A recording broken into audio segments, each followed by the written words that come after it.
He's Agile. Okay. Yeah! So I believe essentially what business is about is humanity. In other words, it's just a form of people being people. So how well can Agile scale? Agile can scale as well as humanity scales. What we basically have in Agile is not a bunch of processes or techniques or methodology. We have a philosophy of how we should behave towards each other when we're doing the particular endeavor of solving problems by making software for it. So we can scale Agile if we want to, but that's not really the right question.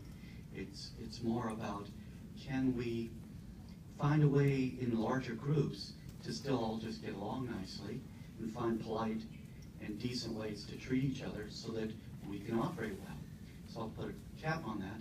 I've attended many, many sessions and some trainings on various scaling things. And what it appears to me usually happens is we have to give up our ability to communicate in the ways humans can communicate well, and our ability to treat each other nicely. And all of those things, we slice off chunks of Agile so we can supposedly scale it. What we have to do is bring our projects and the way we think about our work down to the level where we can act as humans towards each other. So I like to think of it in this terms. I get to go on and on, holding the talking stick. So what it comes down to is something from last year's Agile conference, and that's the idea that some people want to scale Agile like they scale fish. You just keep scraping stuff off till it looks like it's something that's acceptable to you. And I think that we got to take Agile as a whole and understand it's about people and individuals interacting, that we collaborate with each other, that we draw people in, that we are polite, we make sure we're communicating well, etc.